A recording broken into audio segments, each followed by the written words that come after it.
Welcome to the Audacity, the podcast by women for women and anyone brave enough to listen.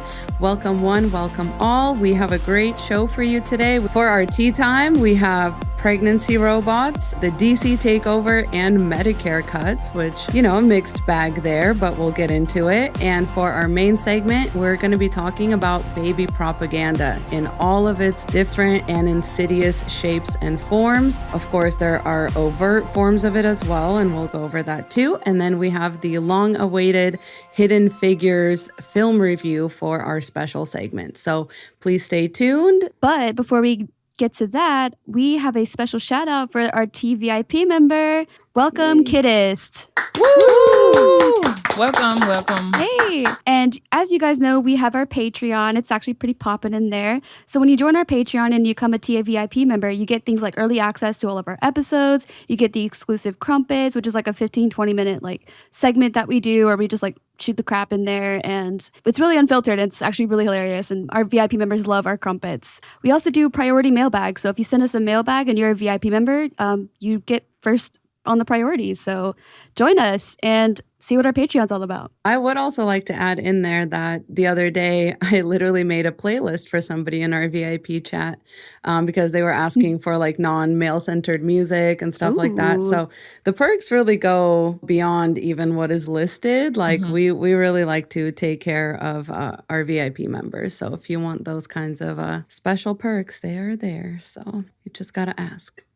Don't forget, though, before we launch our merch, we're kind of testing out some ideas in there. So part of your perks, you also get a chance to vote on some merch ideas. So maybe some hat designs, some sticker designs. We want to hear your input. So let us know. Join our Patreon. Thanks, Gwen. All right. Well, let's get into our tea time, ladies. What should we start with? I kind of want to save the pregnancy robots for last because I just know Sovereign is going to have some good jokes about that. So maybe, Sovereign, why don't you kick us off with your tea? I know that you had seen some stuff about the Medicare cuts, and I know you used to work in healthcare, so it's kind of pertinent. Yeah, unfortunately, the big, beautiful bill is cutting all these different government-funded programs. Medicaid is one of them. And what a lot of people don't understand is that hospitals, clinics, nursing homes in particular, assisted living facilities, the vast majority of the people in those places rely on Medicaid. And so if they're cutting Medicaid and Medicare, what do y'all think is going to happen at this point? There's been nursing homes that have been giving a 30 days notice to elderly people. Now, remember, elderly people, 60s, 70s, 80s, 90s, some are 100, 102, whatever age they are. And many people are in these nursing homes because the families who put them there, 9 times out of 10, can't care for them because it's 24-hour, around the clock care. And, some of these people don't have any family at all. Some have adult children, but those adult children have their own kids and they have jobs, and they're put in nursing homes because of dementia, or they, fell and broke a hip they never recovered from. There's so many different reasons why they're in these nursing homes. And imagine relying on government assistance to help you stay in a nursing home. And now, because of these cuts, now your grandmother or your mom or your Aunt Lily no longer has anywhere to stay. And legally, they can't put them out on the street. They can't just say, okay, get out, 90-year-old woman, and go live on Skid Row. Are we sure? If they change the law, which they've been kind of overthrowing the Constitution these days, so I don't know. Just been kind of doing that, yeah. But before all of this, by law, they have a responsibility to make sure that even if they put them out, they have to put them somewhere. Now, do they give a damn where they go? Right. No. They just have to have it on paper that we signed off that they were going to go stay here and they are no longer in our care anymore. That could be anywhere. Are they just going to start deporting them like everybody else to Honduras? What is going on? I think they're just going to overwhelm the hospital system because usually that's the first place people send everyone. So if you're facing a mental health crisis, boom, emergency room. You're facing some sort of breakdown, boom, emergency room. It overwhelms our system. And then who pays for that? A lot of hospitals are going to close as well in certain places, especially in rural areas. Yeah. Because the doctors, apparently, from what I'm hearing, a lot of nurses and doctors have been getting laid off as well. And CNAs, because CNAs are the ones who take care of the elderly people. You got the doctors that prescribe the medicines. You have the nurses that do their like nurse assessment and tell the doctor what's going on. And the doctor decides what medicines to give. But the actual everyday, day-to-day care, all-day care is at the hands of the CNAs or the home health aides if they're in the home or whatever. So they're going to start losing their jobs too, because at the end of the day, if there's no money up here, there's not going to be, you know?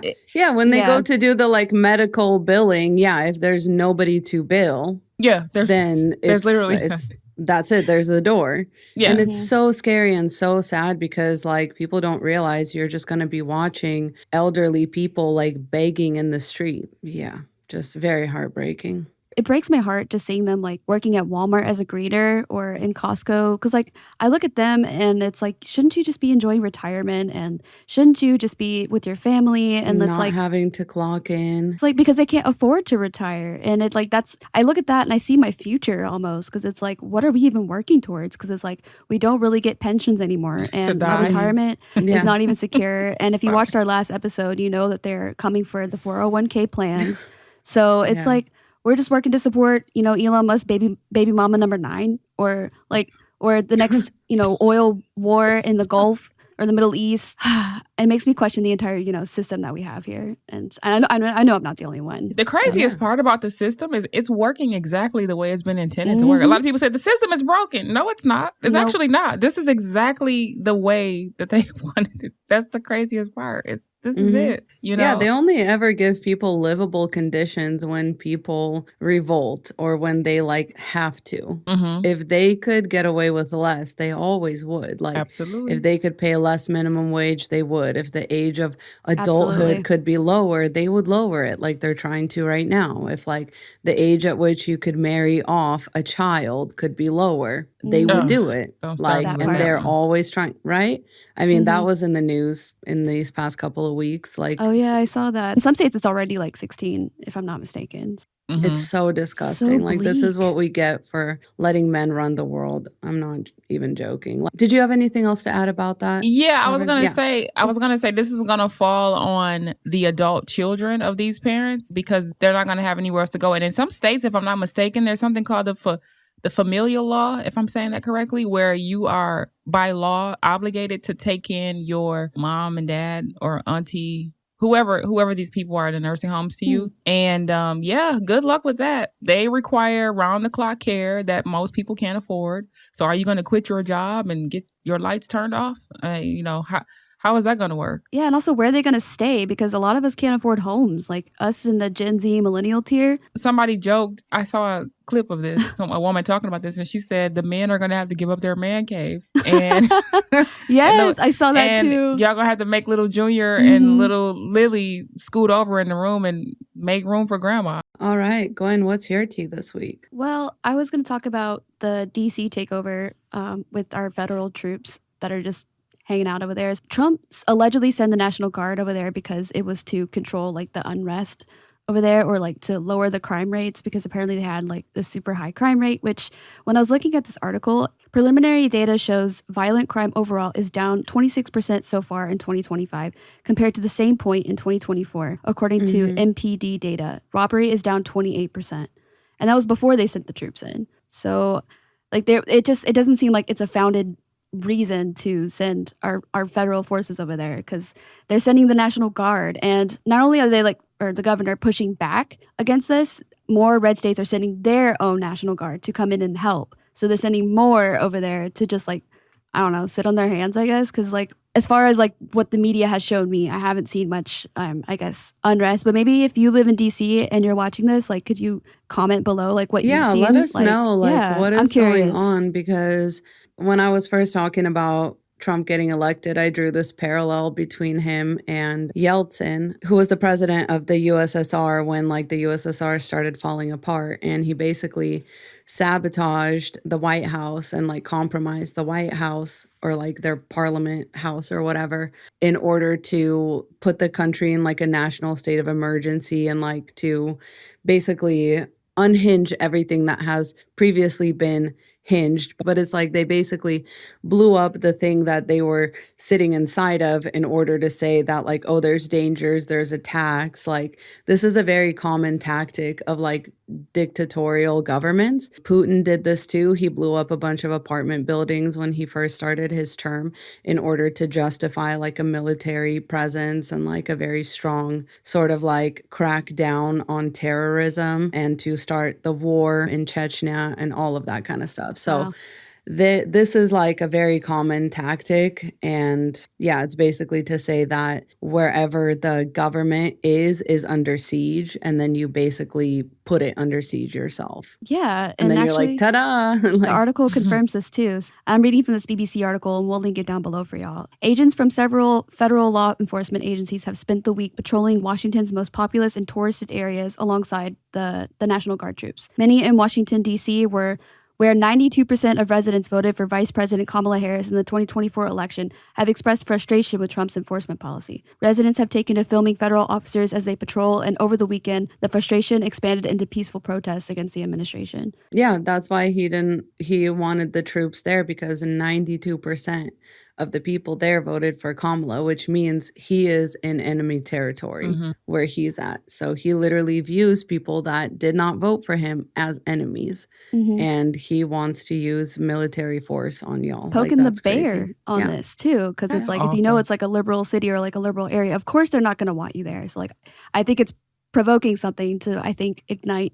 Well, this is all speculation here. I'm not saying this is going to happen. We're putting our tinfoil hats on for this. But like, I just think that like if something were to happen where it reaches a head, it's a reason for him to declare martial law and he'll get what he wants. And during martial law, you can just kind of make up executive orders and they just get passed instantaneously. So he could immediately during martial law make himself a dictator. So that's what is the fear among that circle over there. So is what I've been hearing.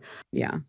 Very disheartening. It is. And apparently somebody threw a sandwich at a National Guard troop and like they want to pursue felony charges. Yeah. Yeah, a Subway sandwich, like just over a salami. Sandwich. Over a sandwich. I think So- the judge apparently let it go and was like, Good. no, this is not grounds for anything. I figured Oh like my that's probably gosh. not something that's going to hold up in court. Like a felony charge against somebody that just threw a sandwich at a federal agent or like a we National laugh Guard now, troop. but like, this is like literally how people live in some But countries. yeah, it would have Like, set the precedent. You can't look at, you know what I mean? There's countries in which men or women can't make eye contact with men. That's considered lewd and like could be a felony or whatever. Like you could get acid thrown on you. So the women, not the men can look the woman in the eye, but the woman can't look the man in the eye. Yeah, well, because then she's a Jezebel. Crazy. Having eyes make you a Jezebel. Just because you're born with eyes, you are a Jezebel. I can't. In Afghanistan, I can't, y'all. they said that women can only have one eye. Yeah, they only need one eye to get around, and like it shouldn't be necessary for both of your eyes to be uncovered. And I just like to bring these things up as like kind of a sobering reminder. Like we laugh now, but it's actually like very, very terrifying. Women are going to have to learn how to start, let me find a safe way to say, matching energy. That's what's going to happen. If we have to want match equality, we got to bring the equality. Absolutely. Start seeing you in these gyms, ladies. Get in them. I swear. It's like the it's not going to hurt. self-defense classes.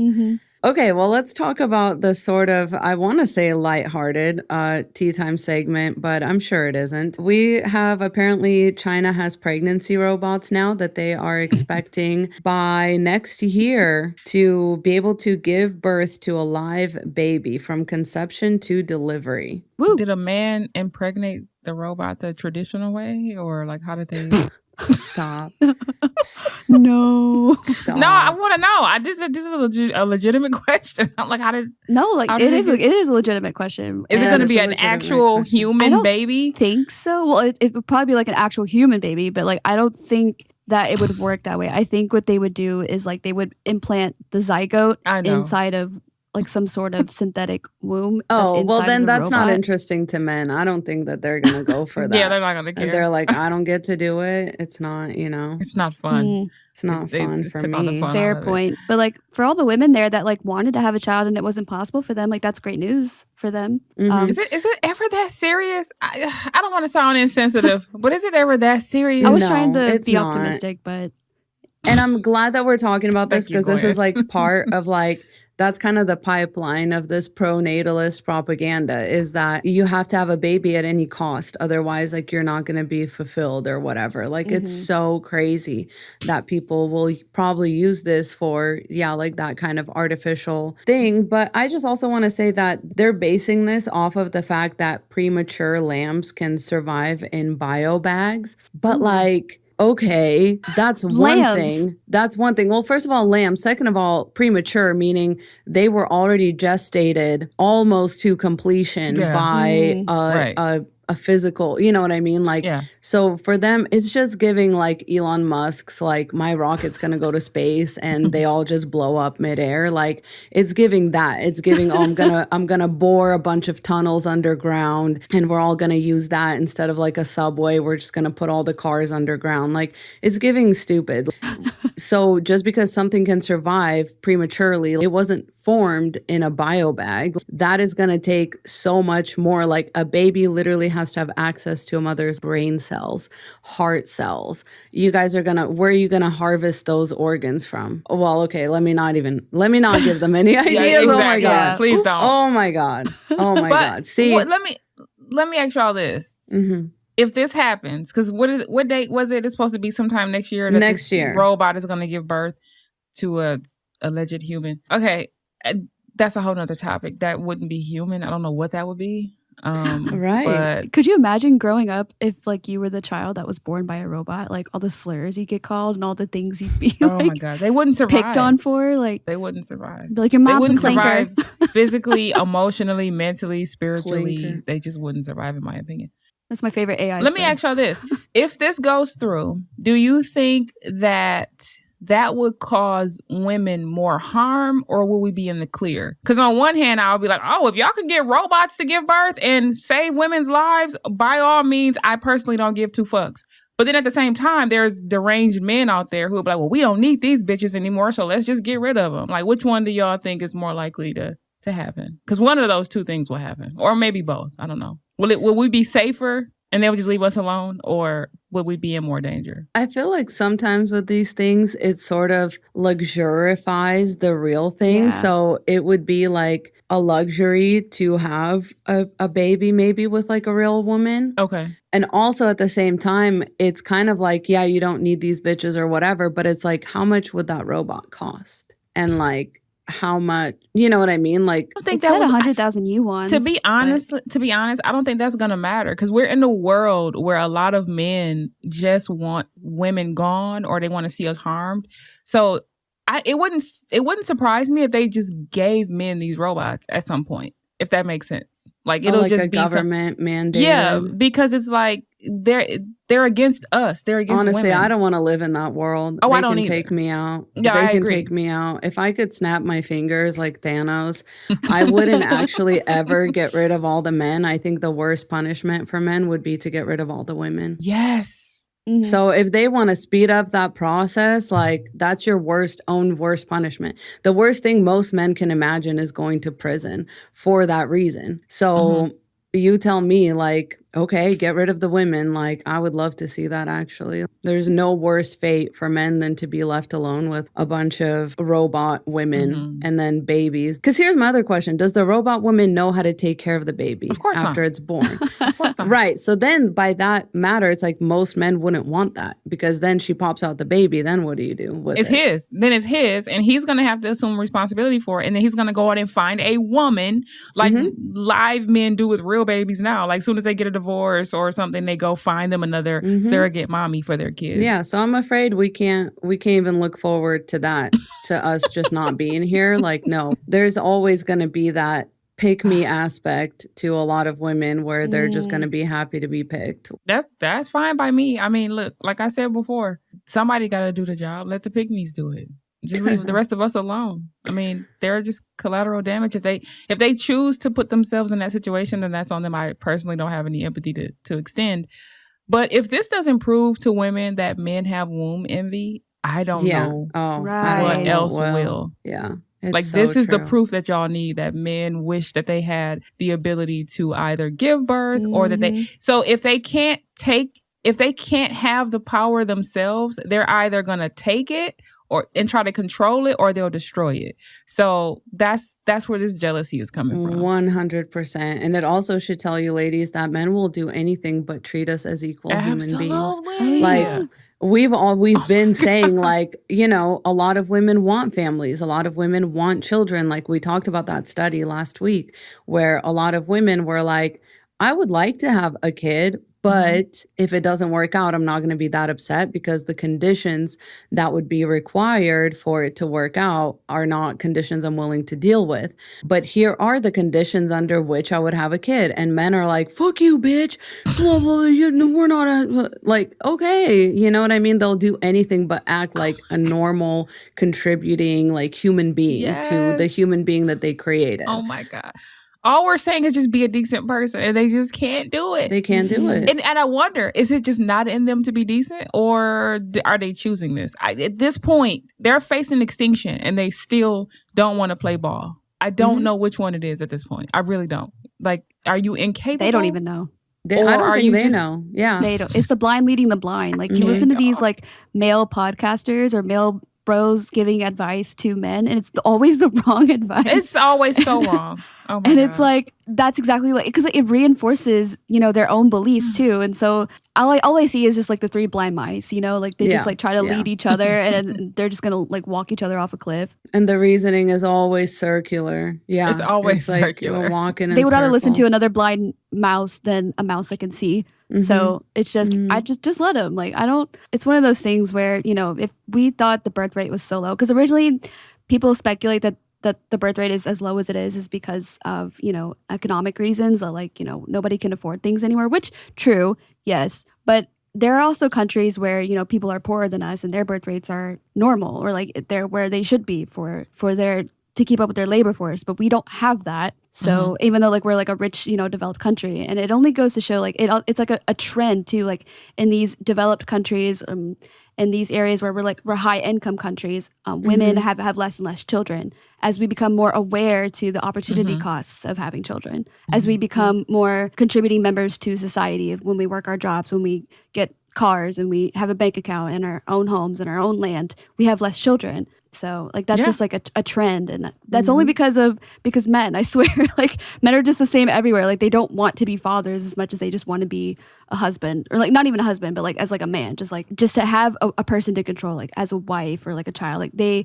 want to be this, you know, man of the house, but they don't even know to themselves like what that means. Like 100%. They want to have a wife, they want to have a them. child, but they don't want to be a husband, they don't want to be a father. Exactly. Like there's a complete difference between the two. Well, and that's a perfect segue into our main segment, which is all about baby propaganda and how the world views women and childbirth and childbearing, and how that actually affects our day-to-day life. So let's dive in after this break.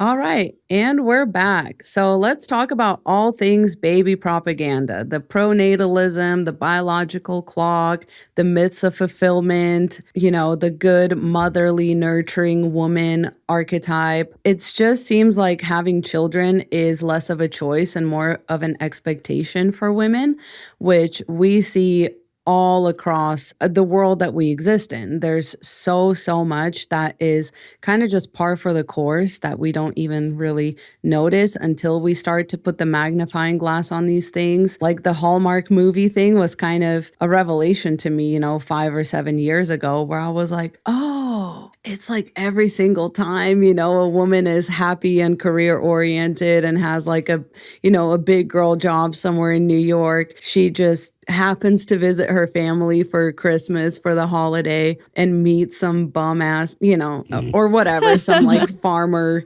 dude who's like, you know, not materialistic. Yeah, he's a lumberjack. He lives in a little hut, and he makes her realize that, you know, life is really not about having a career or having goals or having money. It's all about having kids by some broke ass lumberjack. Or he's like some Nepo baby who's like the owner of like the ski lodge's son, and like they're like a rich family, and he's like such a playboy, but she comes and she changes him and she makes him better, and she is like, you know, Barbara the Builder on this movie.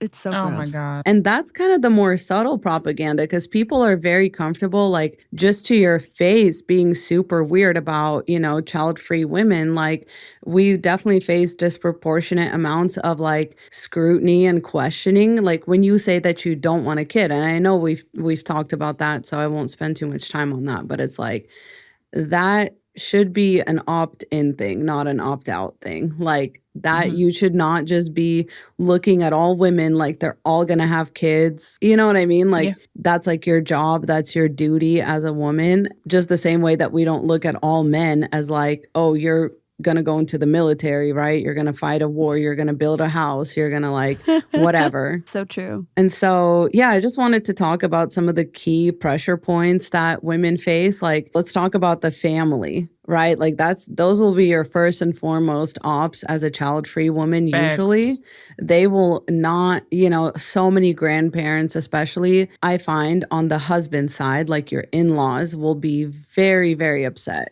if you choose not to have children. I don't know if either of y'all have ever like faced that. Oh yeah, my whole life. Yeah. Not necessarily. I feel very fortunate to have, you know, my parents and my grandparents that fully understand that, you know, it's not for everybody, because like they struggled. Like, so That's awesome, Gwen. they see me and they're just like, yeah, go for it. Like achieve all your dreams and like live for us to do the things that we never got to do because my ancestors crossed over on ships. So that way their future generations could have a better life. And so that's what I'm trying to do. I'm living for my ancestors. That's awesome. Sometimes having a better life means not having children for some people. That's just, you know, people don't want to accept that. But yeah, all my life, ever since the earliest I can remember saying I don't want kids, I was 7. And I was 10 when it was made up. My mind was made up because I remember asking a family friend about women. They were talking about a woman who didn't have any kids, and they were like, I don't think she wants them. So when I heard that, my ears perked up, and I'm like, wait, a woman doesn't have to have kids if she don't want to? Like, that's not something, because before then I was dreading the idea, like, I don't know, oh my God, I don't want to have kids. I don't want to have, and then when I was 10, I realized I didn't have to. And then my mind was made up ever since. But yeah, you know how we all get the same, you'll change your mind, you know, you're not a real woman unless you have kids, and no man's going to want you. I got all of that. Still get it to this very day at my big age. I still Or like something magical comes over your body when you look at a child and you're just like, these motherly instincts are going to magically kick in, Baby and you're fever. you're going to just immediately change your mind. And which is a lie, a whole lie. It is a lie. I've It's such a literally lie. have experienced that. Like a woman one time handed me her baby to hold, because I like, you know, I'm not like a child hater. You Right. know, I'm not Right. like, oh, they're disgusting, like whatever. Same. I'm a little uncomfortable around babies because I've never been around them. But anyway, she gave me her baby to hold, and she was like, oh yeah, like don't feel bad if she like makes your ovaries hurt. And I was like, what'd you just say to me? Like, what? Like, that's weird. That really is weird. That's an interesting thing to say to somebody. And, you know, my husband and I look a little bit younger, so a lot of people assume that we're like, you know, still on the fence or like still thinking about it. And it's like, no, we're like well into our 30s. We already know we don't want this. We've been married for a long time, and we would have started trying sooner, like if we wanted really kids at wanted any to. point. Yeah. And it's just, yeah, it's one of those things where people just assume that like handing a woman a baby is going to give her some kind of, I don't know, fever or whatever, like baby fever, or that you have a biological clock that's going to start ticking and like take over at some point. And I'm like, I don't know if that's like a thing or if it's just FOMO. I don't know, ladies. Maybe you can like tell us in the comments, like, has anybody experienced baby fever, biological clock, like whatever? Or is it more of like you're just a fear of missing out? It's just like you're panicking because it's something you feel like you have to do. I literally just did a baby fever video yesterday. That was one of the videos I posted yesterday, and it was about women who have the opposite of baby fever. My entire comment section, women are like, no, whatever baby fever is, I'm the opposite of that. No, I don't have it. No, absolutely not. Baby repulsion. I forgot I can't remember the exact story behind biological clock, but it turned out to be a myth. It's not a real thing. Any woman who wants babies, typically, maybe it's just in her genetics to be more apt to that after holding a baby or seeing babies. But it is not something that every woman has.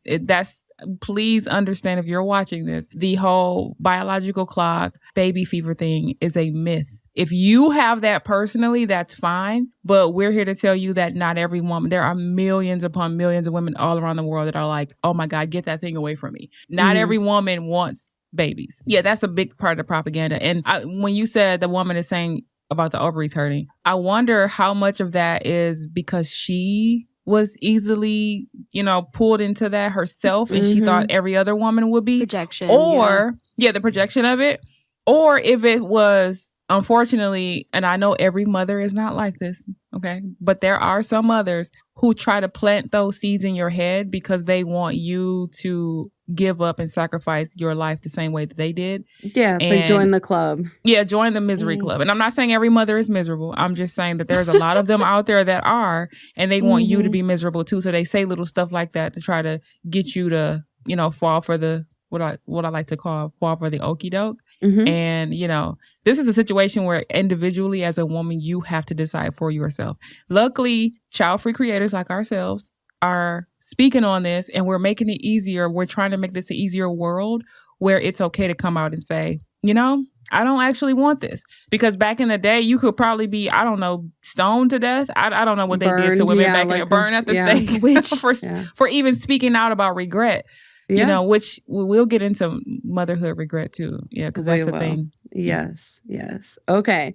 I just wanted to address like some of the other pressure points of like religion and pop culture and politics. I mean, all of it, especially like religion and politics, is typically war and army like motivated. Whether it's an army for God because you're fighting a war against the, secular people, or you're trying to like outbreed for example, like this is a real rhetoric within Christianity that you're trying to outbreed the Nation of Islam or whatever, like because they are supposedly, they have more members around the world because they have so many kids. And so that now there's this rhetoric in Christianity that you need to have at least 5 to 6 children to outnumber other religious people that are having more kids because they have a lack of, birth control and other opportunities for women. And so I'm like, oh, I wonder how we're going to achieve that goal as America. You know what I mean? Like, I wonder what they're going to do in order to push women further into that. And we're already seeing that because we're seeing that religion has sort of infiltrated our politics. We kind of talked about this last week too. So that's definitely, one of those things where it's like God needs more soldiers, and women who choose not to have kids are seen as like sick in the head and like deviant in the church. It's like, why wouldn't you want that? And there's no excuse. And they're not going to help you take care of these children either, by the way. They just want you to have them, and then you're going to rely on government assistance or some kind of help, and then they're going to shame you for getting the help.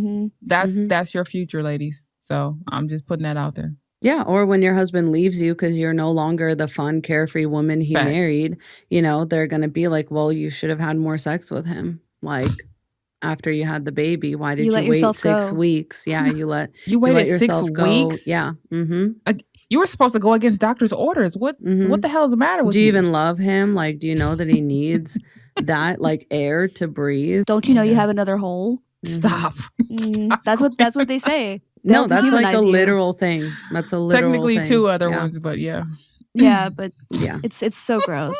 And also, it hasn't escaped my attention that, like, I don't follow any, like, homemaking content creators or any of that sort. Like, my feed is like, it's boring stuff like, I don't know, economics or science stuff like physics. And I'm not saying that, like, I'm not like other girls. Like, I'm not trying to, but like it's completely different from, maybe somebody who follows that type of content. But I'm seeing that content on my For You pages. So like I'm seeing like the women with the babies, they're pushing it. Yeah. And I think that's on purpose. Like, I think that, there is somebody behind, the whole algorithm thing, and then they can purposefully start, pushing this to the top. Like, they can pre-program it to where if you see there's a baby at all in the the image, then like immediately it gets pushed to everybody, the top of everybody's For You page, especially if you're a woman. Like it might not be for men, but it is for us. And I've asked around too, like some of my friends in my classes where like we talk about, seeing his For You page on the first date. Like I remember we were talking about like, on the first date, like ask him to show his Insta For You page.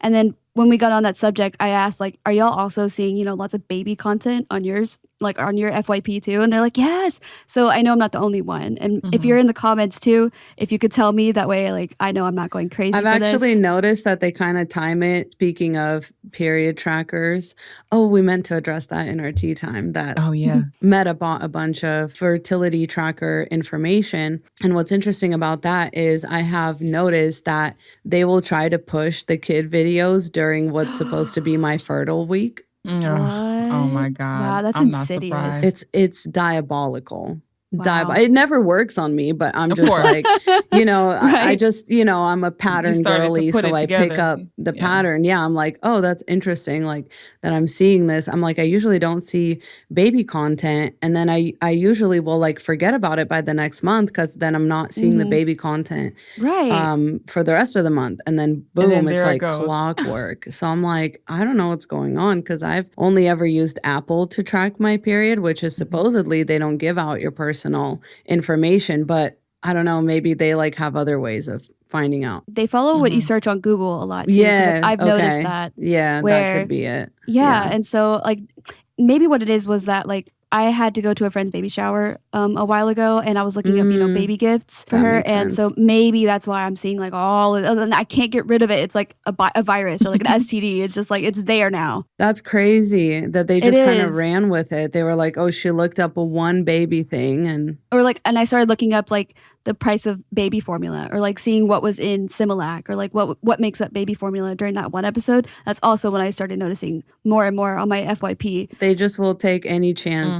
And I have to intentionally go out of my way to like press and hold it, and then make the thing where it says like I'm not interested in this, like I'm not interested, and like flagging it as much as I could, and it's still like just bombarding me. It's so insidious, and gosh, I can't believe that's where we're at now. Because I remember the internet used to be like, this place you had to physically go to. Like it wasn't like this omnipresent screen that followed you everywhere. Like you had to log in physically to your computer at home, or like your friend's dad had like a computer room and you got to like watch old YouTube. You know what I'm saying? Like it's not. Yes. And now it's everywhere. It's listening to us. It follows us. Like it's like a secret agent that you just like always have with you that like knows everything about you. Your personal FBI employee or whatever. Yeah, your Palantir pal. Well, speaking of politics and government, I just want to say too that a lot of I was looking up, natalist propaganda or like baby propaganda throughout the years. And it like clockwork, it pops up every time there's like a war or there's like economic like downturn or the economic outlook is bad. They're always like lie back and think of England, to the women. They're like, no, you know what? Like I remember that. They're going to you have to do this for your country, similar to how they send men off to war. It's like, well, women's duty in light of that is to repopulate. Like if we're going to kill all the men in a war, then we all have to do your part because then, but I'm like, but maybe that's the whole key. Like to me, I'm like, maybe we try not doing that. Maybe we just see what it's like when there's no men. Like we just send them off and then we just stop continue on with our lives. I don't know. I don't know. Yeah. But that propaganda is not very popular. But here's the thing. In my opinion, that's exactly what's finna start happening, though, because it doesn't matter what they do or what they say. A lot of women's minds are made up about not having kids. So there's like nothing. You couldn't pay me any kind of money. And a lot of women are stocked up on what they need to not have that baby. So absolutely. Good for you, ladies. Yeah. And if you're not, you need to before it's too late. Yeah. No, seriously. Okay. And then the pop culture media propaganda is ridiculous. We kind of addressed it in the beginning of the show, but I also like as a child-free woman. Like, I have such beef with shows that will take specifically a child-free character, like Desperate Housewives Oh my or God, like, you yes. know, Parks and Rec. I mean, I guess Andy and April were never like adamantly child-free, but they were definitely that couple that would normally choose to just not have kids. Like, I don't know. And then there was that Mr. and Mrs. Smith reboot where that was kind of the whole crux didn't of the even watch show was that, yeah, no, don't. I thought it was going to be like a good, like modern day version of it. And it just turned into, at the end, like natalist propaganda and like child-free women will change their mind for the right man propaganda. And I just hate that. I think of 101 Dalmatians with Cruella de Vil. They, villainized her and made her like this evil crone witch figure where she said to Anita, like, more women have been lost to a man than like war, disease, famine, and just kind of like was whispering in her ear the truth, the facts. And they were like, you have talent, darling, don't squander it. And then she looked, and then when she saw their man, like Anita's boyfriend or whatever with the Dalmatian, and she like went like this, she clutched her pearls in disgust because he was such a bum and didn't even have like half the talent she had or like her salary because she worked at this prestigious firm for fashion. Like, right, as like, she should. That is horrifying. Rewatching that as an adult is an experience for sure because I don't see Cruella as a villain. Like she was just spitting facts and she was warning her and she was saying like that man is going to be your downfall. Like he is broke and he's dusty and all he's got is dogs. Like for real, like that's what you picked, sis. Like not. You just made me think of a video I saw on TikTok where a woman said her Asian grandmother, I can't remember which one, told her in her language, when you feel sorry for a man, that's the beginning of a woman's misfortune. Yes. Or something like that. Did you see that? Yeah. Or your downfall or whatever. Chinese women with their insults. Yes. Yes, it's like gospel reading it. And my favorite one is you're a swan, he's a frog. Yes. Yes. I love that. It comes from like a fable, I think, but I don't remember the entire thing, but it got condensed into like you swan, he frog, and it's my favorite. Is it just me? Best. Or like whenever TV show, because that's funny, Lisa, you said that because I had this in my notes to tell you, like, don't you remember whenever shows make a character become a mother, how is it just me? I always get really close to not finishing a show or a movie the moment somebody has a baby, because the action and drama has to be so good that it keeps me going, because if not, the moment somebody becomes a mother in a show that wasn't supposed to be one, that was so adamant about being child free, it makes me not want to watch it anymore. It's just something it just changed the script, it changes the focus, which, don't get me wrong, every show, every character has to evolve and everybody has to change, whatever. But when it comes to that, I'm like, am I the only person who feel like that? It just ruins it for me. I'm like, I don't even want to watch this shit anymore. Yes. Why is that the only arc that a woman is allowed to have? You know what I mean? Like, why we never see it the other way around. Right. Just for fun. Like, we never see that. And if they don't make her a mother, then she's punished in some way. Like how they did Samantha in Sex and the City. Yes. So let's give her cancer. It's like, crazy. What the fuck? True. It's so true. And or like when, even with Carrie on, Sex and the City, it's like, oh, well, it was like the man's decision or whatever. Like, I don't know. It's just like always kind of this murky, weird area where women are not allowed to just say like, no, I don't fucking want kids. Like, it's just not for me. It's not my journey. Maybe if I was a man, maybe then I'd have kids, because then I wouldn't actually have to have them or take care of them or whatever. Or I could just run off one day and like never pay child support again. Like, men have faked their own death. Yes, no, seriously. Like, men will just go off the grid and like not pay child support, not have anything to do with their kid. And it's like, maybe if I got to do that, but for a woman to be a mother, it is entirely self-sacrificial, especially like in the conditions we live in with how much support there is for mothers. Excuse me? Right. But it's conditional support. Yeah. And temporary at best. No, that support the support. Is one. Oh, okay. Yeah. I missed the quotes. The support that we have for mothers, which is that, like, it's your paycheck that covers daycare and childcare and stuff. Like, that's not support. That is like putting more responsibility on women. That's like giving, like, are you going to have a stay-at-home husband? Like, all this kind of stuff is just gross. It's just really gross. Women can never do anything right. Women can can never be the main hero of their own story or of anybody else's story. You know what I mean? Like, they're always expected to put themselves aside first for, you know, their family, then for their husband, then for their child, and then for their elderly parents and their husband's elderly parents. Because men don't do anything that's seen as women's work unless they're getting sex in return or something, you know. That's it. They have to push that propaganda, though, because if they constantly made movies or shows where women did have autonomy and we were able to say we don't want kids, they know how fucking powerful that is.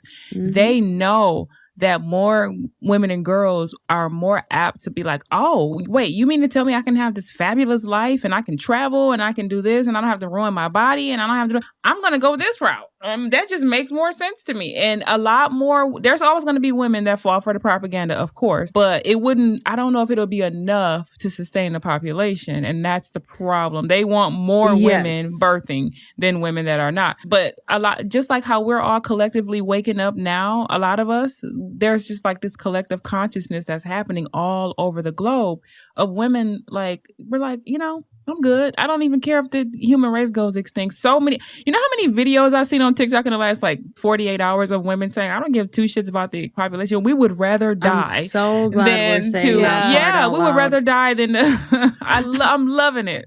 And people saying that, like, you know, even animals, when they can sense that it's not a good time to have kids, they will stop having kids. And so we are really just acting in accordance with nature. Like, if you really want to talk about, you know, the natural whatever of a woman, like, that's what it is. We are the deciders. Like, we get to decide whether the population is worth continuing. And it's one of those things where it's very matriarchal of us to do that. Like, it's the patriarchy is the only system that requires this endless exponential growth. The matriarchy would actually be more like what you said, Sovereign, where not having kids is kind of the norm and then you opt in if you really want to. Absolutely. So a lot of people think that the matriarchy would be all about motherhood and like whatever. No, it would actually be about women knowing all the risks and then, you know, having the support if they choose to go through with it. But that's kind of plan B. Like, plan A under matriarchy is women build the society. Women are the cornerstone of society. It'd be a lot more egalitarian. Be very egalitarian. And yeah, women would have a choice first and foremost in that regard, because that is one of the biggest choices that a woman like will affect a woman's life for the rest of her life. And speaking of that, let's kind of get into more of that side of it. So, you know, we kind of talked about the myths a little bit, you know, the whole you'll change your mind, you'll regret not having kids bring happiness and purpose. Motherhood is instinctual. And kind of like you said in the beginning, Sovereign, men don't want women who are not going to have kids for them and stuff like that. And let's address some of those. I mean, I know we've kind of talked about the whole you'll change your mind, you'll regret not having kids. But what about like kids bring happiness and purpose? I can believe that. No.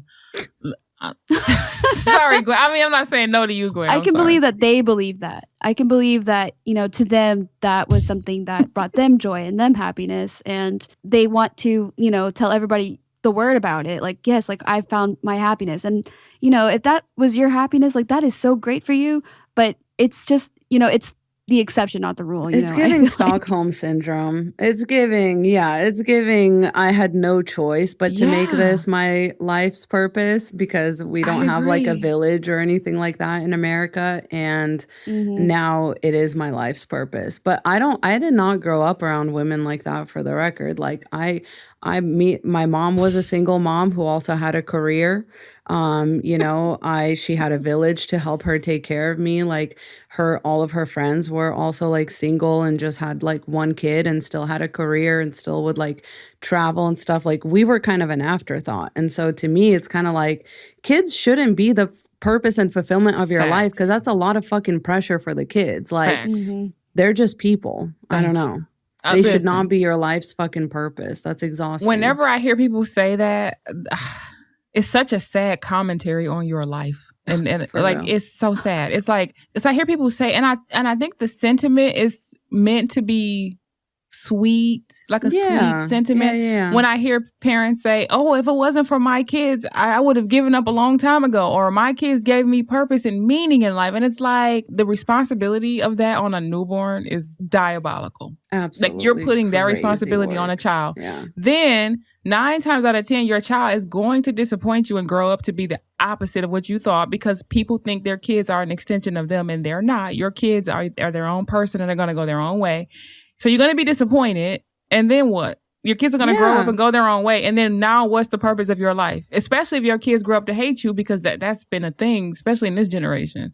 Like these millennials are like not having it with the Gen Xers. Seriously, because people are not practicing enough detachment when it comes to kids. And like that creates like a really bad tension between you and your kids, where they're like, look, I don't want to be the only reason you're here. Like, I don't want to be responsible for your sobriety. I don't want to be responsible for your happiness. So it's like, use your imagination and show me a better world to live in, because now I'm thinking the only reason to have kids is like when you hit rock bottom and you need something to, what the fuck are you talking about? Like, you know what I mean? I don't know. Like having kids, it should be more of an afterthought. It should be more of like a neutral thing that like, I don't know. I feel like it is in other countries. Like, I don't feel like having kids, like that's like American propaganda, because I never heard that kind of thinking until I came here.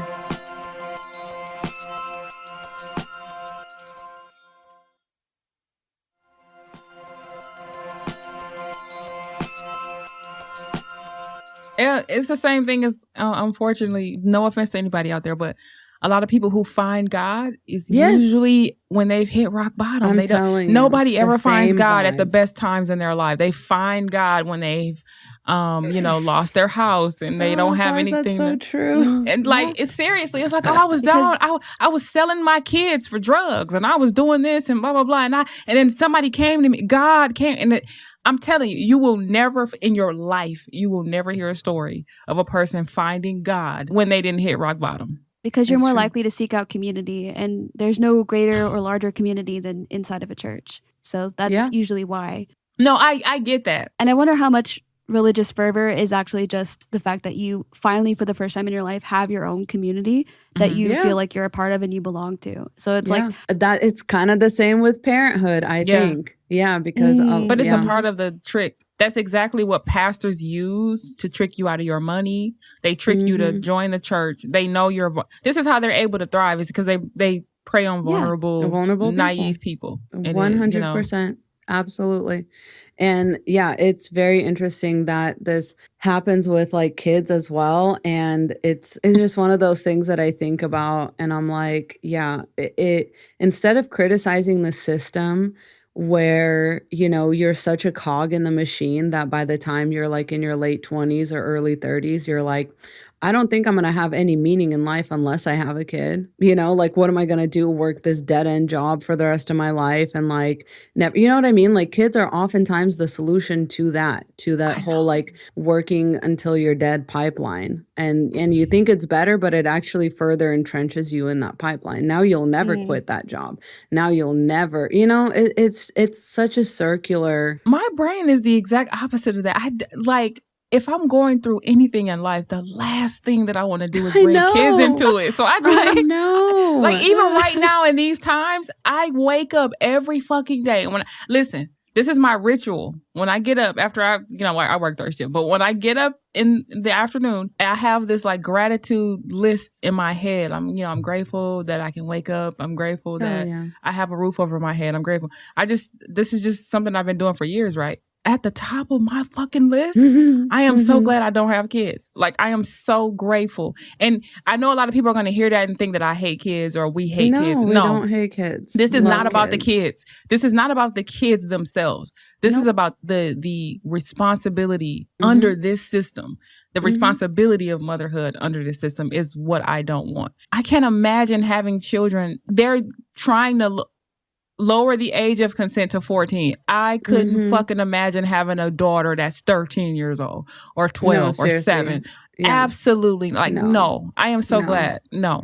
And not only that, it's like, that people who don't even fucking care about kids are having kids because they're allowing this to happen. Absolutely. Like, imagine if only the people who wanted kids, like really and truly, got to be the only ones that have kids, like not the kids who are having them out of like guilt or manipulation or pressure or whatever. Because a lot of people too, they like glamorize like single motherhood and single mothers as like being strong and like heroes and stuff like that. But, let some of us be the first to tell you that single mothers often take it out on their kids, that they have to do everything and like they parentify their own children and they are very, they don't have the time to like emotionally bond. And it's like not to take away from the fact that it's hard and it is like kind of a heroic act, especially if you weren't planning on being a single mother. Right. But at the same time, it's like we tend to over exaggerate the like heroic nature of it when it's really like there's a lot of corners being cut and like those kids are going into society,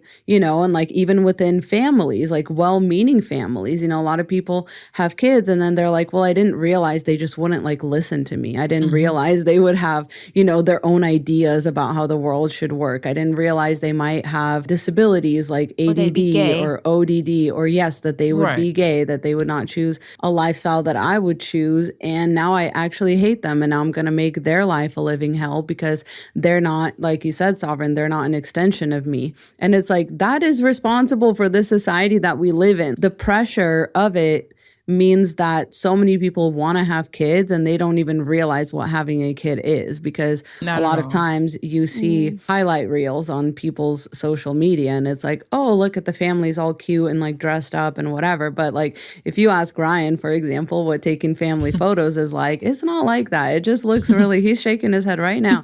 It just looks really nice, because the photographer's professional and like, the finished product.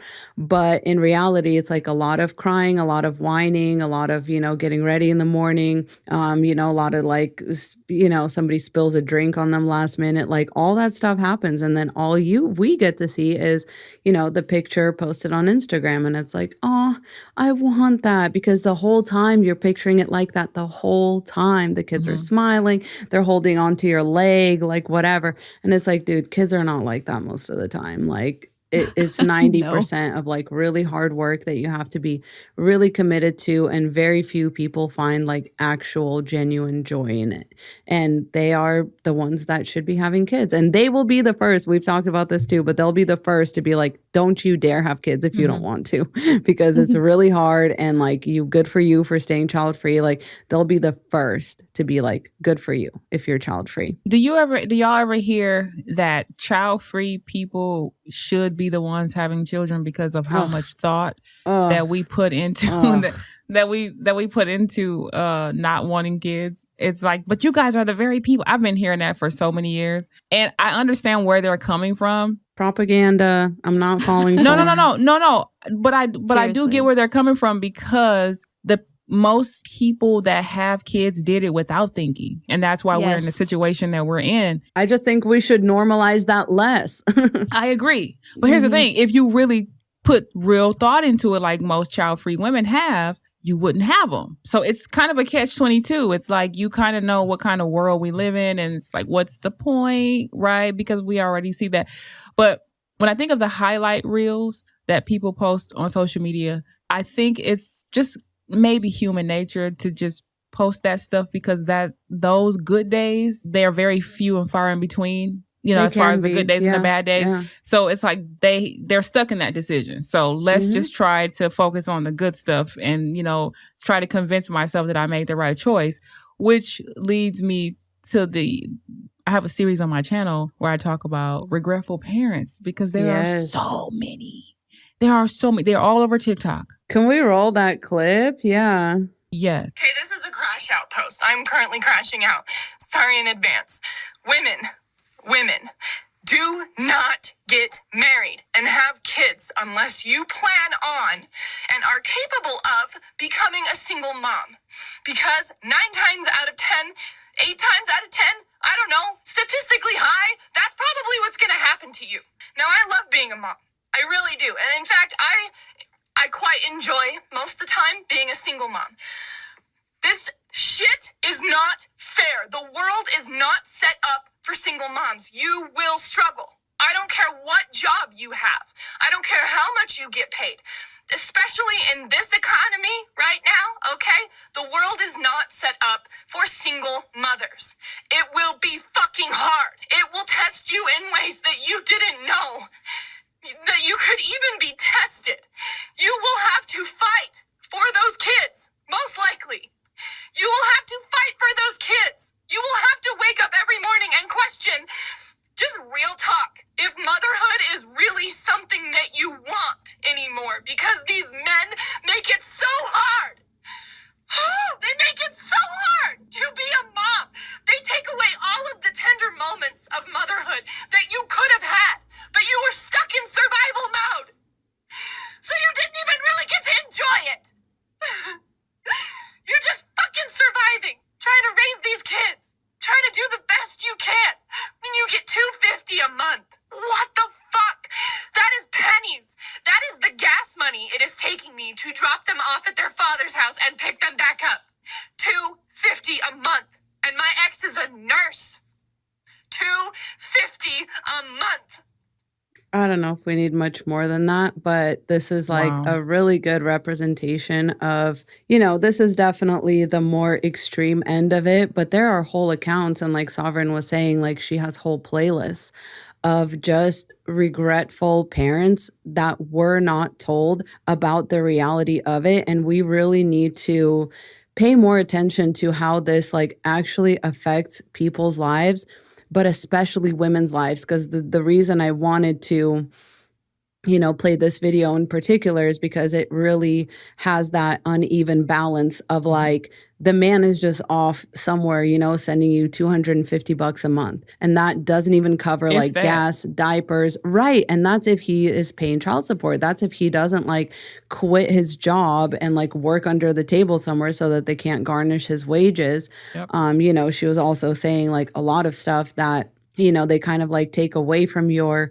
ability to even like parent, to even enjoy the like parenting process, because they're just like not cut out for it. And so just sucking the life out of you. Yes. And so like nobody ever questions for women, like, even when we do like sex ed and stuff like that, it's like, this is how you prevent pregnancy, but nobody talks about the like what happens after pregnancy, or whether it's like okay to question whether you do want to be pregnant one day or like have kids one day. Not to mention that in healthcare, the main assumption for women is that they're going to have kids one day, and so that prevents a lot of women from being able to get their tubes tied. Like all of this is like, it's not just us thinking about women first and foremost as people that people come out of, AKA just a mother in waiting, a mother in training. All of that leads to worse outcomes for women, because then you go to the doctor and you need to get some type of like medication. The doctor is like, well, this will affect your fertility, so I'm not going to give that to you. Yeah. Or,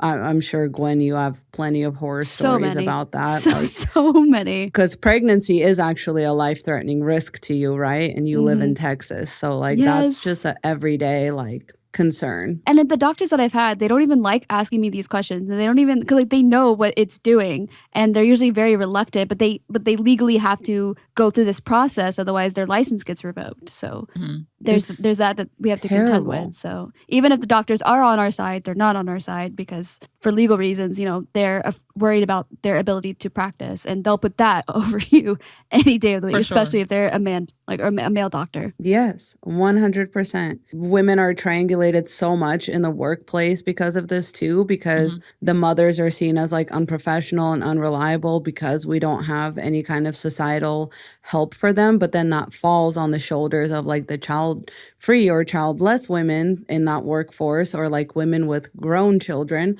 because it's assumed that you don't have anything outside of work other than kids, right? Like if you don't have kids that immediately need your attention, then I guess you can stay and pick up that shift. I guess you can work overtime. I guess you can be in charge of that task. And it's a lose-lose. fight Yeah. against it too, by the way, because Yes, I've had to do fight that. that. Do not That's discriminatory. let anybody bully you into a problem that's not yours. At the end of the Right. day, I literally had to tell people that I feel for her that she can't take her kid to Disney World, but that's not my problem. It's really not. And even if you are a mom and you've had to take time off work, do not let them bully you into, compliance or silence or moving your sick days or, Right. just all these ways that they punish Absolutely you not. for, being the default parent because you don't have support because you're basically a married single mom. Also, like, fight for your rights too in the workplace because that helps everybody. When single moms fight back, it helps everybody too. And also, when you're a child-free woman too and you fight back against those discriminatory practices in the workforce, Don't let them that helps them. triangulate you. Yes. Yeah, because they triangulate in so many different ways, right? Like even the government will be like, oh, there's no free childcare. There's no like, you know what I mean? You have to pay for your own birth. We're like cutting Medicare and Medicaid that pays for births. So now you have to pay your own $8,000 for a perfectly like normal, no complications delivery. That's just how much it costs out the gate. But if you have a kid, we'll give you $5,000. And it's like, that's not even enough to cover the birth. Like that's insulting. You It's a know what I slap in mean? the Baby face. bonuses. Baby bonuses, or Crazy. you get like a pin or whatever, or like a little plaque or something. It's so insulting. And it's like you have to actually do all the labor of like having and raising that What a child. joke. And it's like no wonder women start to believe that their worth is linked directly to reproduction because it's like, oh, men don't want you if you're not going to have their children. And, like the government wants you to have kids. And, like at work, even like anytime that you're around other people that are parents, like there's subtly doing this little propaganda because they, a lot of parents like to validate their choices that way. You know what I mean? And not to mention all the ways we've positively reinforced this in our society where Yes. women are celebrated for having babies. Like we get, the baby showers, we get the gender reveals, we get the push gift or like the after, and like our wedding is like really celebrated, but we don't celebrate all these other milestones with women. Like we don't It celebrate. stops after that. It stops after that. And like it gives you the illusion that you'll have this village, you'll have this support system because wow, look at all these coworkers and friends that showed up for my baby shower. But then when it comes down to it, when you ask like, hey, can somebody watch my kid while I, go on a vacation or something, or when I leave to, I don't know, just go run errands, and everybody just got their own life. And it's not that they don't like you or they don't care about you. It's just that they've got their People own have shit their too. own problems. Well, and sometimes they'll say, but you wanted this, but you wanted to You become a chose this? mother. Yeah. Right. And That's it's if like, you've got like shitty friends though. Like I'm talking about the good friends that actually have, a viable excuse to not, be there. But I yeah, but digress. either way, they're not there. You know Yeah, what I mean? and that's And the like bottom your line. identity now is mother. Like you can never, you know what I mean? Like even there was a young woman on Love Island this year who went on there and she had a kid at home. And the way that people were like, what is she doing on Love Island for 5 weeks while her kid's at home? They da da da da. I'm like, men go off on business trips all the time that are longer than golfing. that. Men go golfing. Men go like every week they'll have like an entire day that they're just away from, a weekend day that they're just away from their family, whatever, let alone they'll just come home and put their feet up on the couch and like not do anything. Their kids don't even know who the fuck they are. And it's like, we never say like, but you're a dad now. Like how dare you go on a business trip? Like, Right? don't your kids like miss you? Aren't you worried about we never ask men. It's always women. And it's like, that's why we're asking women to think about like, there's propaganda that continues after you become a mother to further entrench you in that role and in that identity. Like it's an inescapable bubble you're going to be existing in. And like I was reading this Reddit post where this woman was just like, I am called mother over my name. Like I haven't heard anybody say my name in years since I've had my kid. I'm always mom this, mom that, mother this, mother that. And I am now just like a mother before I am any of these other things that I had before, or like I was before I had a kid. Like I was a hiker, I was a doctor, I was a scientist, and like all these other like interesting things about this woman. But no, she feels insulted and almost like, relegated to this position of mother mother or mom, and like that's all that she is now. Like you are all this, you are a mom before you are your own person, and you don't really get to be your own individual. And the dad usually contributes fully to this. Yeah, it's like because he won't take he's on the main any one. part He's of your it. op. Yes, he's the main character too. And it's like there's such a lack of informed consent, like because we didn't have Zoomy, right? We didn't have her account up until just a couple years ago, you know, and so you had to either go seek out this information, because if you ask, you know, a lot of mothers now, or like you asked your mom, like, oh, you'll be fine. You know, so many women have done this. Women have been doing this forever and like whatever. And then like you pop out with some side effect and like all your teeth fall out. Now you have to wear dentures and you're 30 years old. Like that's like a real thing. You know, your bones become brittle and weaker, and like no woman, I mean, I've heard somebody say this, that like no woman's body truly will ever be the same after that. Like it won't. You just do not go back to the body you had before pregnancy. And it's like the biggest shock for a lot of women, because a lot of women look at women who, you know, bounce back and like recover, and they have like on a pre-baby body. But yes, you still pee your pants like every time you sneeze or laugh or whatever, or like you have other issues like your, you know, bladder is now up in your ribs or something like that. Like that's a real thing that's happened. So or your uterus. And too, understand, a lot of women are embarrassed about these things. So this is why y'all don't hear a lot about it. A lot of people think that the internal damage isn't happening because women are too embarrassed to talk about it, which any one of us would be. Like, I don't want to tell everybody every time I sneeze or laugh, you know, my bladder is weak. Because people look at you differently. Yeah. So women are not going to tell you that part. But when it comes to like the push gifts and baby showers and all that, the older I get, the more I'm starting to think that those are the celebrations into the miserable life. They're celebrating. You get like one last hurrah. Yeah. It's like you're joining. It's like another one bites the dust kind of thing. Like we got another one. Crab in the bucket. Yeah, we got another one, and I'm starting to really believe that, because literally all the celebrations and gifts and all of that stop after you had that baby. Even supposedly pro-life people literally couldn't give two fucks less about you after the baby is born. They're pro-baby. They're pro-birth. Give the baby pro-birth. Give the baby life. And then after that, you're on your own. You need help with formula? Well, you should have thought about that before you had a kid.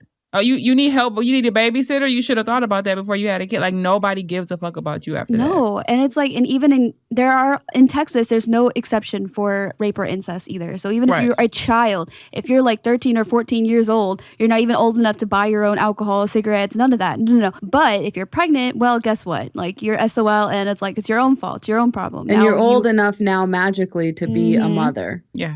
Absolutely. Like, that's fine. And speaking of the pro-life whole thing, it's a little bit uneven, right? The way that it's applied, because I saw, you know, when I was looking up like pictures of baby propaganda, there's this picture that used to be posted around like the US that was like, plan your family, but it very specifically had a Black family. And it was like, have the number of children you can feed, clothe, and educate. And so all of a sudden, we're not that pro-life. Like, we don't want women having as many kids as possible, because God forbid those kids be Black. God forbid, once again, there's this outnumbering. Yes, there's this outnumbering narrative. There's this whole like, you know, we're going to lose our whiteness propaganda. And so it is very, very weird when you really think about it, because it's like, it doesn't even apply to all children across the board. It's like, well, God forbid you be the wrong race. That's how you know that it is propaganda. That's how you know that it's like not well-intentioned at all. And it's not really about the kids. It's oftentimes about what kind of kids is it and how we view people,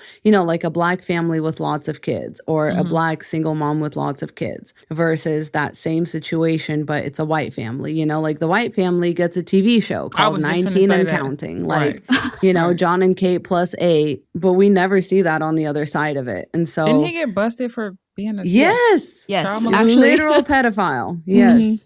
Exactly. And so that's like, well, you're going to have enough kids, and guess what? The odds are you're going to at some point birth a freaking psychopath. I'm sorry, but like that, there's no point in like you having as many kids as humanly possible. It's like some sick, weird thing. I'm sorry. It's not right. Like women should not Who be the fuck having. wants to go through pregnancy that many? That's another thing we were talking about earlier. I think some women, not all, I think some women go on to have more and more babies because they are disappointed with the ones that they had. And it's like, let me Sure. try again. Like their Sure. kids are like, each kid is the first pancake. Like every Yeah. kid is the first pancake. Let me try this again. Let me, they grow out of the baby phase. It's a narcissist. Yes. It's the baby thing because a lot of people really enjoy having a baby. Yeah, and there's but many not mothers, kids. especially in But the Christian yes. circles where they're like, oh, yeah, I just love, I can't even imagine life without one of these little, babies. And it's like, oh my gosh, That they're is so like, I'll be sad. so sad when I can't give birth to one of these every year. And it's just like, oh my God, what about your other kids? This is so fucking weird. You don't think they feel Yeah. some type of way about that? But I they've don't written know. them off, so they don't care. Mhm. It's like I Yeah. want this one. It's like the newborn babies needing them gives them purpose. But then once Yes. the newborn babies can form their own thoughts, and once they become toddlers and they start asking questions, now it's like, whatever. Go Like ask I your just, older brother yeah, or sister. Yeah. but They it's parentify the disgusting. eldest. I was Yep. I was absolutely parentified for Yep. sure. A lot of elder daughters, we have this thing called eldest daughter syndrome because Yep. you were parentified before you even knew what that word was. Yep. And you had all these like extra responsibilities thrust upon you, even by your well-meaning mother who is just like, watch after your sister, make sure she doesn't do this and this and that. Mhm. And it's like, it's just because your dad was so useless, Yes, or 100%. just wasn't there because he was working. 100%. I cannot relate, but yeah. I call it the eldest daughter to child-free pipeline. That's so true. Oh my Yeah. gosh, that's so true. Well, this was an amazing chat, ladies. I hope that we kind of, exposed the insidious nature of baby propaganda. Do we have any closing thoughts before we kind of wrap this up? I actually just wanted to talk about how whenever you have a baby and you're a part of like a religious community, I imagine like that's probably the only time you felt close to having a community, and so it reinforces that feeling to have more kids, because when you have a baby and it's like super vulnerable, usually those people want to pitch in and help and There's give you meal visits trains, and yeah. give you casseroles or things like that. And like you do kind of have some sort of a village when you're a part of a religious community and you have a baby, at least around the women. But then as soon as the child learns to walk and talk and like start being a little bit more autonomous, you lose that bit of a village. So then you miss having those friends coming around again. So then you have another kid. And the cycle repeats Oh my itself. God. And I'm wondering if that's another reason why some women in the religious spheres have so many children, is because they just missed having friends. They just missed having like a 100%. community of women coming by to be supportive and have this camaraderie that was missing from their lives, I think, growing up. That's actually So, really sickening to me. Like you're literally playing with people's So lives. Like narcissistic. you're such a narcissist. I wanted something. I needed something. And to have kids for that reason, or to have someone to take care of you in old age, or to have someone that you think is going to trap a man and keep, nothing makes a man Sociopathy, flee dude. from you more Yeah. than having his baby. In case y'all didn't know that, if y'all just look around, it's like the moment a man gets you pregnant or you have a baby, but They women have turn. babies for that so reason. many women have that experience. Yeah. Because, And yeah. And just like the Regretful video that we listened to earlier, in case y'all think, oh, that's just a one-off. Nope, it's not. Nope. This is all over the world. You can get on Reddit. You can get on TikTok. Thousands, probably even the millions that we don't even know of, because there's a lot of people who wouldn't dare get on social media and admit that they're miserable. But there's a lot of them that have, and they do it every day. A lot of women regret this because of the baby propaganda, because they put it on this pedestal like it's Skittles and rainbows, and then women get into it. And that's why they push for women to have babies young, because they know that you are young and you don't know yourself and your frontal lobe hasn't closed. So they know that if you actually waited until later to have kids, your chances of having them go way down, because they know you actually had time to really think 100%. about it. That's why they push it. And all this propaganda and name calling that they do for child-free women, it's coming from men. There are women who perpetuate that because they're male identified, but men started this, in my opinion. They started this because your place in life is to be a mom. Doesn't matter if you cure cancer. It doesn't matter if you save the world from the plague. You're always going to be reduced to, but you're a mother. And that's so, how you know that it's a patriarchal idea. Absolutely. And that the matriarchy would be the exact opposite. Like Absolutely. it would be informed consent, informed motherhood, and supported motherhood. but it would not be a requirement and it would not be part of a woman's identity, because that is the first step to seeing women as human and not just as dispensers. You know what I mean? Like, Absolutely. we already see women as dispensers of everything in society, you know, sex, emotional labor, you know, Care. mental labor, care, taking, yes, children. So it's like you got to cut that pipeline off to be like, no, we're not that. And how is society going to take care of us? And nobody wants to answer that question. So, and real quick, I know that someone's going to ask in the comment sections later on, well, if every woman decided not to have kids, and you know, what's going to happen to the human population? And before you ask that question, I'm going to say what I always say. You have less than 100 years to live. We all do, for the most part. So you shouldn't be worried about what's going to happen to the human population. You won't be here to be able to do a damn thing about it anyways. The only thing you can do is live your best life now, because, you know, pretty soon none of us will be here at the end of the day. We're running so out you of shouldn't be water. worried about that.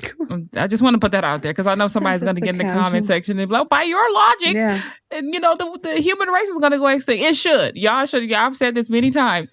that's my so answer many to women that. are literally saying we would rather the human race go extinct than to keep feeding the machine, this monster called patriarchy. So that I already And know honestly, the less that. people we have, the more chance that they have of having a better life. It's like, Absolutely. I'm doing this for the Yes. kids who already exist right now, so that they don't have to fight each other for like drops of Resources. water. Yeah, resources. Absolutely. Drops of So, literal drops of water. Yeah. Or like jobs, because we're going to be competing with clankers and AI before we know it. Facts. Like, I'm already having to deal with that, and I haven't even graduated yet, but my prospects are few and far between now, because I have to look better than AI, and who looks better than AI, if you know what I mean? Yeah. So it's just, I'm a little worried about that, but it's the bridge I'm going to cross when I come to it. Right. Absolutely. And it's like pumping more children out into that world is not going to help. So let's just all keep that in mind and be wary of the propaganda, and let's stay safe out there. All right. We love you guys, and we'll be right back for our film review of Hidden Figures.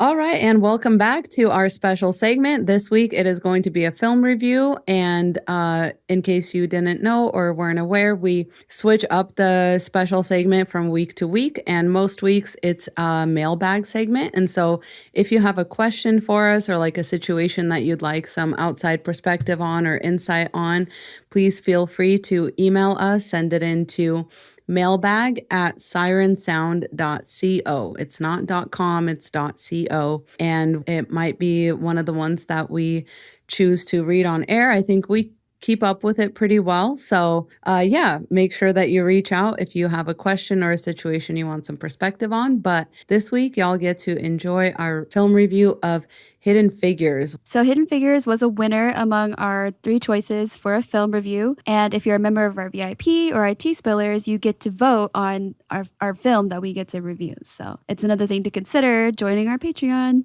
Yay. So basically the plot of the movie is that Catherine Goebel, who is the main character and a real life woman that this was written about, she works at the West area of Langley Research Center in Hampton, Virginia in 1961, which a lot of people might know there was still segregation during that time. Oh, I should mention that Catherine Goebel is a Black woman who works at the West area of the Langley Research Center. During a time of segregation, alongside her colleagues, Mary Jackson and Dorothy Vaughan as lowly computers. So again, some children may not know this, or younger people may not know this, but a computer wasn't always like a computer. It was a person who performed mathematical calculations without being told what they are for. So they were completely like classified out of the missions that they were doing the calculations for, and they were just literally used as computing machines. The unit was segregated by race and sex, so there was like a double target on these women where they were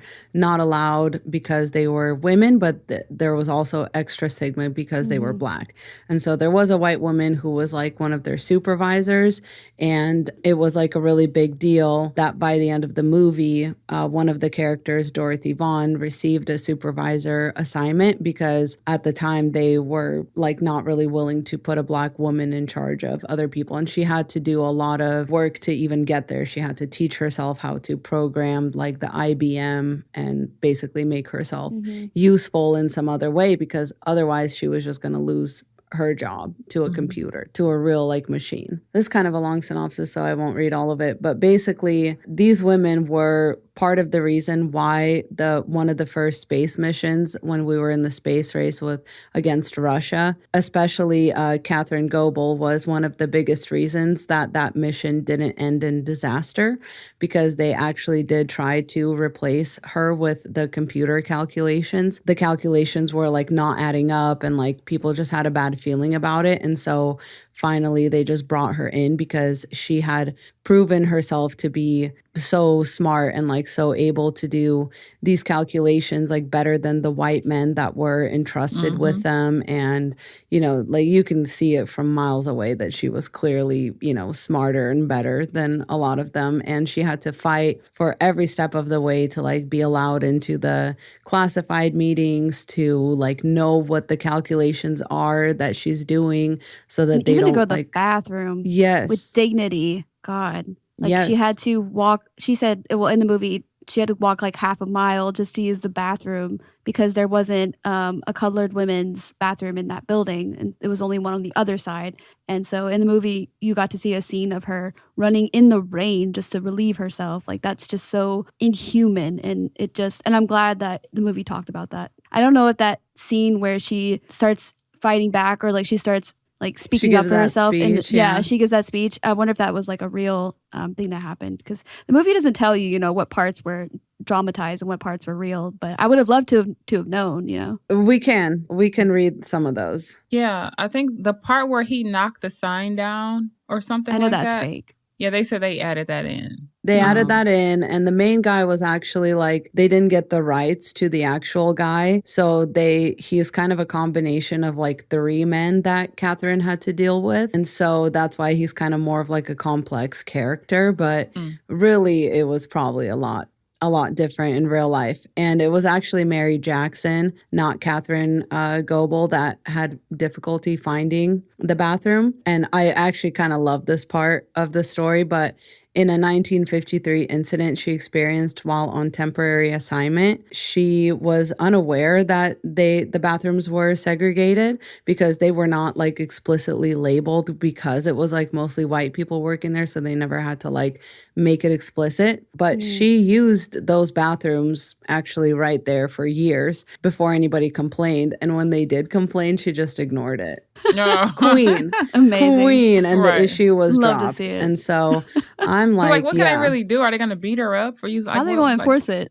Yes. Oh And it was God. interesting because Catherine Goebel, like the main character, she actually denied feelings of segregation. Like she said, I didn't feel the segregation at NASA because everybody there was doing research. You had a mission and you worked on it, and it was important for you to do your job and play bridge at lunch. I didn't feel any segregation. I knew it was there, but I didn't feel it. And I thought that was interesting. But I'm glad they still showed it in the movie, because that was a thing. That was like, the time frame. Yeah. Yeah.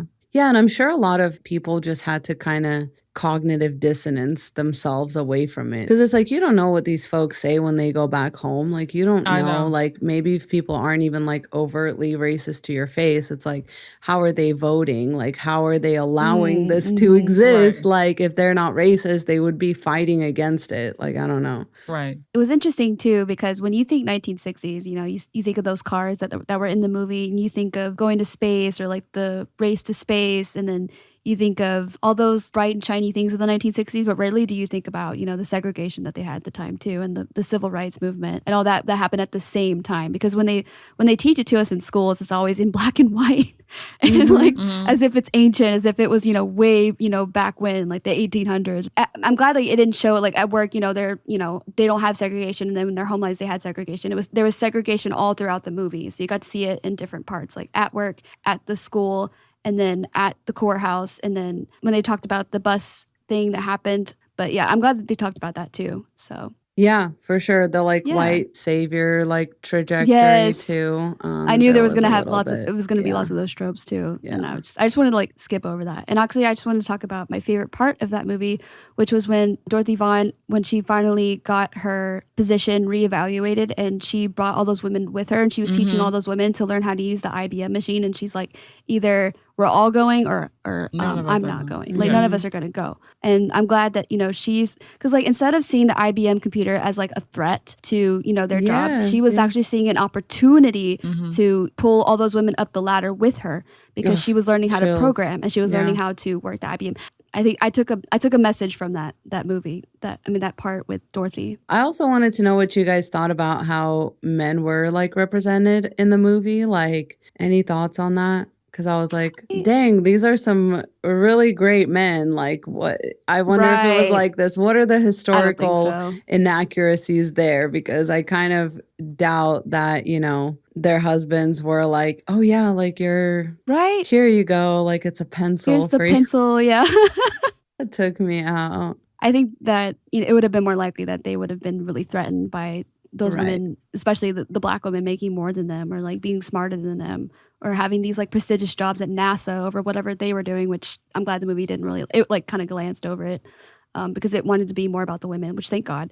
But I also wonder how much of it was accurate with the white men too, like with the astronaut who was like, I won't even go up in space until like I have Catherine run the numbers. Like, I wonder if that like actually happened. And also like whenever he first saw when in the crowd, the black women were segregated from the rest of the crowd, and he like still went over there and shook their hand. I wonder if that also happened in reality. I would say it's possible. The only reason why I'm thinking that is because any strides that we've made, especially as black people, a white man was behind it 9 times out of 10. Like, it only happened because they decided to let it happen. Just like with the whole judge thing. Do you get what I'm saying? Like, as some white man somewhere maybe had an agenda. Yeah, you had they either had an agenda or they had empathy or whatever they may have had at that moment. They're the ones who decided. We were talking about the possibility of them coming for interracial marriage soon. And it's like Loving versus Virginia, for an example. That only happened where interracial couples were allowed to marry because some white man decided to let that happen. And I think that's the case for everything in this country. At the end of the day, somebody in the higher ups decided to okay this. So it's very possible that, you know, women were not in power back then, of any race was in power. So in order for anybody to make any strides, there had to be a white man somewhere that decided, okay, we'll give you a chance. So I'm glad she asked that question, because that's something for me to think about. As far as how the men were represented, they kind of seemed useless to me. I just got like useless vibes. Like, they were there.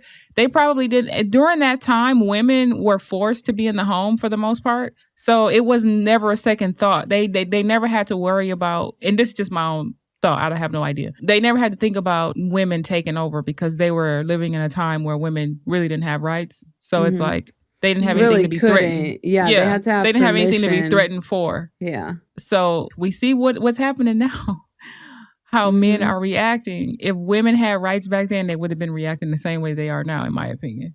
They probably wouldn't even allow any of them to even work in NASA or whatever, or in that research company or whatever to begin with, because they start seeing women as threats. Right. But also, would they have been able to complete that fucking space launch without the women? No, of course not. Hell no. That's what I'm saying. It's like, you need women at the end of the day. Like, you could get rid of all the women and you'd still be shooting yourself in the foot as a man, because you're just not, you're not that competent. Out of orbit. Because if you really think about it, many of these inventions that have happened, men lied and took the credit for most of it anyway. Oh, yeah, the Matilda effect. Yeah, they lied anyway. The wives behind it, with the saying, behind every great successful man is a woman. Yes, a woman's ideas you stole. She gave you this idea. She was helping run this behind the scenes. You would not be where you were without that woman helping you. So a lot of them, they just take the credit for something that they never really truly earned just because they're a man. Yep. And speaking of taking credit for stuff that they never truly earned was, we already talked about the scene where Harrison smashes the colored ladies' room sign never happened. Yeah. And like I said, in real life, Goebel Johnson refused to walk the extra distance to use that bathroom. And in her words, just went to the white one. And he also never let her into the mission control to witness the launch. So they added all that in. Like they were just like, oh, just to make it. Wouldn't that be nice? And they were like, yeah, it's important because there needs to be white people who do the right thing and da-da-da. And it's like, who cares who does the right thing as long as the right thing is achieved? But it's like, you wrote that right thing in. That never happened. Like, she should have been allowed in mission control to witness the launch. But, like, you guys wrote that in as, like, a feel-good thing. Like, so that people be like, aw. Am I the only person who thought it was weird that he chose to allegedly knock down the colored woman sign instead of was there a whites only sign somewhere? Because knocking down the colored sign wasn't going to do anything. That's not going to accomplish anything because only black women were using that bathroom to begin with. They knew where their bathroom was. That's a great question. It would only have made sense if he knocked down the whites only sign so she could use the white bathroom, because we know the white women were not going to run in droves to use the black girl's bathroom. So what was I don't think they thought that far ahead. When I saw that, I was just like, "What? Isn't that the wrong sign to knock down?" Like, did anybody else catch that? I don't know, man. No, but now that you say it, like that makes perfect sense. Because why would he do that? That's how we know it didn't happen, because they didn't even think it through. Like, you knocked down the wrong. To me, you knocked down the wrong sign. But if anybody's watching this, if y'all get into the comment section and let me know y'all's theory on that, or did anybody else catch that? Because I'm so curious to know. Maybe I'm missing something. I could clearly be missing something, but I'm like, what the hell was that? These comments are popping off lately. I'm amazed by you guys. Like, wow. Like, and I'm learning so much from the comments. But yeah, the movie won a bunch of Oscars and like screenplay awards and stuff like that. And I'm sure in part because it was this kind of revisionist history, and like white people can really see themselves, being that white man savior that knocks down the sign, or like the white woman that gives everybody like a job. Like, anyways. I know, right? But hey. Was she a real person? Do we know that's a good question. That lady? Well, it showed at the end of it showed who the real women were at the end. That's right. They had the side by sides. Yeah. But it didn't show the white woman though. Did it really not? I forget her name, but she plays MJ on Spider-Man. That's where I know her from. Oh, Kirsten Dunst. Dunst. Yes, I saw her and I was like, is that Kirsten Dunst? It is. Yes. Producer Ryan tells us that she was not a real person. Oh. That was not a real person. They just kind of wrote that in for the plot. Yeah. The funniest part about that is that when watching it, instinctively thought she was useless. I don't know why I thought that. I was like, why? Like, she just doesn't even seem like she's important. Now it makes sense. Well, she might have been kind of a representation of like the higher ups that they had to deal with, but it might have not necessarily been a woman. It might have been a man or whatever. Like, I don't know. Okay, so what's everybody's rating? For the movie? It's a review. We got to rate it. 7. 4 stars out of 5. Oh, okay. So we're using different. Oh, wait. Okay, hold on. Wait, hold on. Different systems. Which scale are we using? 5. So like the movie. So like 4 out of 5 or 3 out of 5. Okay. For me personally, it would have been a 5 for me if everything actually happened the way they said it was. But because I know some of it is a lie, it's just I can't give it a 5. Especially the way that they chose. I would give it a 5 for Taraji's and the other lady, I can't think of her name. For their performance, Octavia Spencer, I'll give it a 5. Yeah, that's her name. I'll give that a 5. I mean, Janelle Monáe was great too. Janelle Monáe too. Yeah. Yeah, they all get a 5 on the acting. For sure. Yeah. As far as the movie, I'd have to agree. I was thinking 7 out of 10 too, but maybe like a 3.5 out of 5 for me. Like, I don't know. I would have appreciated if there was an option to have not commentary, but little like chat bubbles in the corner where it would tell you like this happened or this didn't happen or like this was based off of this. There's probably some version of that maybe somewhere out there. Maybe. A lot of movies do have that. Like a director's commentary. Yeah, director's cut. Yeah. Like I got so many DVDs like from the 2000s and the 90s where the director's cut. Yeah. Your I used to live DVD for collection. Those. Yes. I'm never getting rid of my Gotta DVDs. Bring that back. All right, well, then let's read off our polls and let's wrap this up with our recommendation. before we hop into the crumpets room and record our crumpets segment. So that is only available to our TVIPs. All right. So last week's poll was, what do you think is the most irritating part of the men's mental health crisis narrative? And there was some really great comments on this poll, especially in the Patreon. The comments were blowing up. I loved it. So A was, it's framed to guilt women into dating men as a cure, quote unquote, for their mental health fix. B, it ignores how men create the conditions for their own misery. C, it sidelines women's mental health struggles, which are largely caused by men. And D, it's used as a way for men to avoid taking accountability for their own health and well-being. That one. Yeah, that one was the clear winner on like all of them. And a lot of people were like, why is there no all of the above option? Yeah, they are all correct. Yeah, they're all Sure. correct. So because we know like that one would just win all the time. If we put that on the polls, like everybody would always, because they're all so good. So we're forcing you to choose one. Yes. That's why. Yes. We're curious and to know. And it's good to know like where everybody kind of stands with, you know, like certain people feel this way and some people feel that way. Yeah. Yeah. All the above is a cop-out. No, pick one. Exactly. All right. So that's why we don't do it, in case you were wondering. And thank you all for participating in the polls, for chiming in the comments. Like, those are my favorite things to read. Like, I love going into the Patreon. Comments are so unhinged on Patreon. You guys. No, there was some good ones. All right. So what is, we had a good recommendation this week. Gwen, I think you came up with it. r/regretful parents on Reddit. That will give you all the hot tea. r/regretful parents or r/fence sitters on Reddit is another good one. And both of these communities, there is no taboo or any sort of censorship. Like if you want to say how you feel about being a parent, like just you can let it all out on this subreddit and no one's going to tell you otherwise. Like these feelings are completely valid.